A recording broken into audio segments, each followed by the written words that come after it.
The Robber Bridegroom, Part 2. Listen and practice. Thereupon the old woman led her behind a large cask, which quite hid her from view.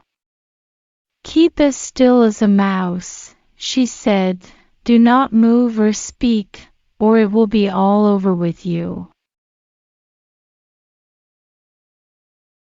Tonight, when the robbers are all asleep, we will flee together.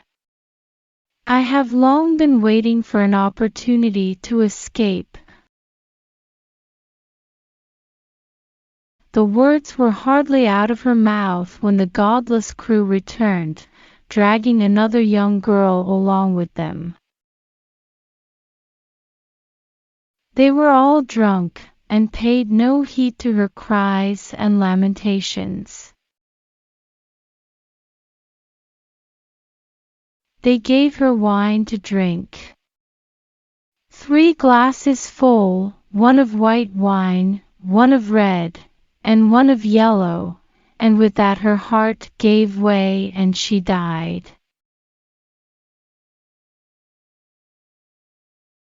Then they tore off her dainty clothing, laid her on a table, and cut her beautiful body into pieces, and sprinkled salt upon it. The poor betrothed girl crouched trembling and shuddering behind the cask, for she saw what a terrible fate had been intended for her by the robbers. One of them now noticed a gold ring still remaining on the little finger of the murdered girl. And as he could not draw it off easily, he took a hatchet and cut off the finger.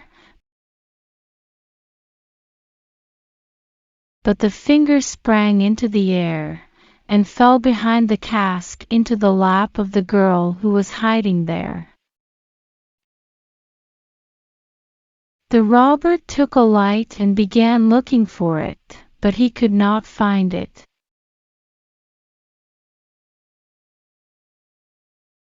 "Have you looked behind the large cask?" said one of the others. But the old woman called out, "Come and eat your suppers, and let the thing be till tomorrow, the finger won't run away."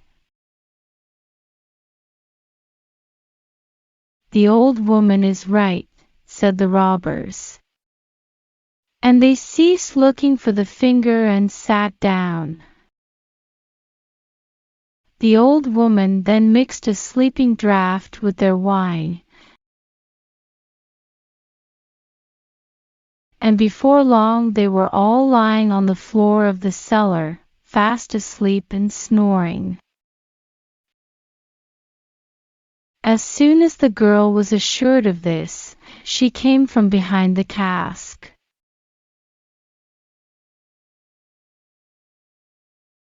She was obliged to step over the bodies of the sleepers, who were lying close together, and every moment she was filled with renewed dread lest she should awaken them.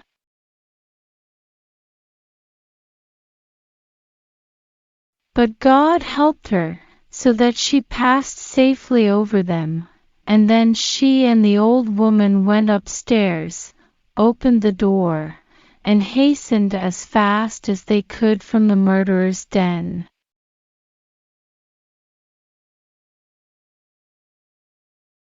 They found the ashes scattered by the wind, but the peas and lentils had sprouted, and grown sufficiently above the ground to guide them in the moonlight along the path.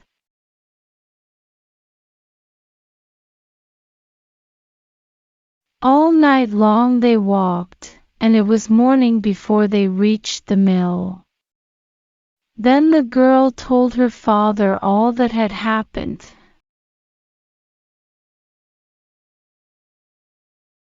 The day came that had been fixed for the marriage. The bridegroom arrived, and also a large company of guests, for the miller had taken care to invite all his friends and relations.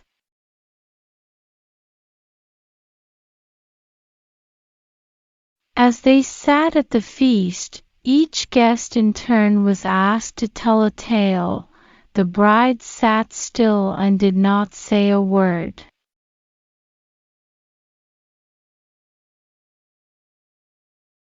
"And you, my love," said the bridegroom, turning to her, "is there no tale you know? Tell us something." "I will tell you a dream, then," said the bride.